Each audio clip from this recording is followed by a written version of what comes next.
Saya datang karena diperintah oleh Ketua Komisi 3 harus datang.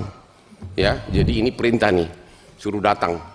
Kebetulan memang ada beberapa yang mau saya suarakan. Saya memang selama 43 tahun sebagai pengacara mendominasi perkara-perkara raksasa bisnis. Namun dalam 10 tahun terakhir saya sudah membela rakyat kecil di Kopi Joni dan di Hotman 911. Sudah ribuan saya tolong, entah karena panggilan alam saya nggak tahu. Saya tidak mencari popularitas karena memang saya sudah populer. Yang pertama adalah waktu saya melihat Jokowi di BAP di Polda, pengacaranya duduk di belakangnya, itu sangat menyedihkan. Pengacara duduk di belakang punggung daripada yang diperiksa.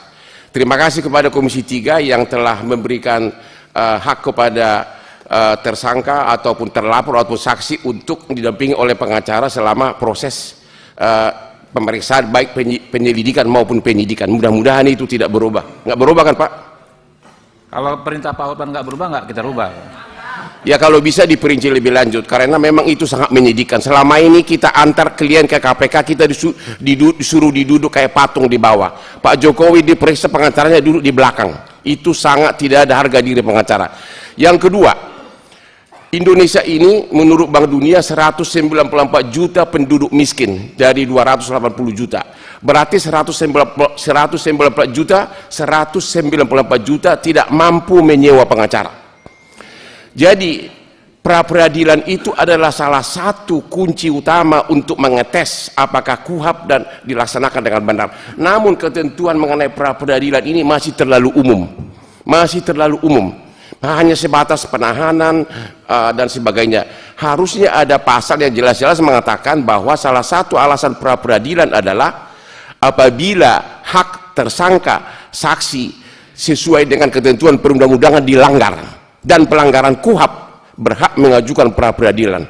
Itu akan sangat membantu untuk rakyat miskin terutama. Ya. Yang berikutnya adalah mengenai penyelidikan maupun penyidikan. Penyelidikan adalah ajang paling bagus bagi penyidik untuk cari rezeki. Yang datang ke Kopi Joni itu adalah kalau dia sebagai pelapor dalam penyelidikan SP2HP keluar, kasusnya dihentikan. Kalau dia sebagai terlapor langsung jadi tersangka dan tidak ada upaya hukum. Karena kalau masih dalam penyelidikan tidak ada upaya hukum, tidak boleh pra-peradilan. Pertanyaannya apakah penyelidikan masih perlu? Kenapa nggak langsung ke penyidikan? Oke. Yang berikutnya adalah penyidik dan terlapor tersangka itu nggak beda dengan penggugat dan tergugat dalam perkara perdata. Saling menggolkan dia punya dalil-dalil.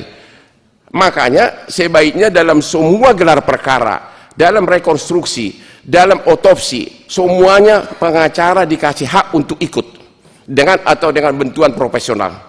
Itu akan lebih fair, terutama waktu gelar perkara. Itu sangat perlu. Tapi yang paling saya fokus tadi itu adalah pra-peradilan itu ini terlalu umum.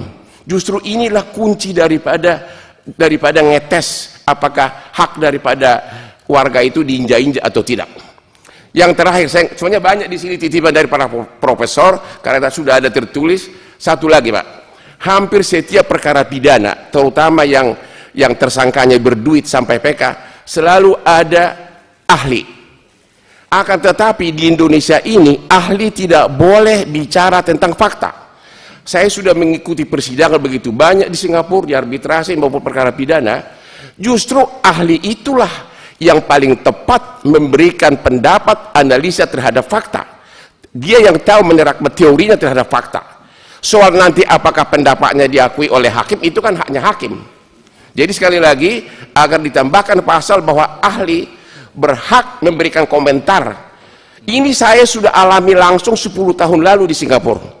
Sekarang ini setiap orang PK mendatangkan ahli, tapi dia hanya kayak buat syair aja, ngomong no, habis itu selesai.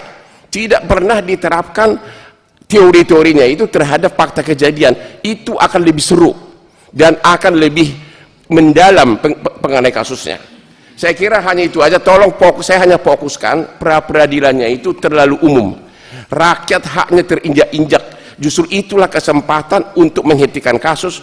Jangan hanya soal sah tidaknya penahanan, tapi setiap hak daripada tersangka maupun saksi yang dilanggar menurut peraturan perundang-undangan ataupun yang melanggar KUHP berhak sebagai alasan pra peradilan. Itu baru Komisi 3 menjadi pahlawan. Jangan lupa, yang datang ke Kopi Joni itu dulu-dulunya berkuasa loh Pak. Ada yang tentara, ada yang Komisi 3, ada yang DPR.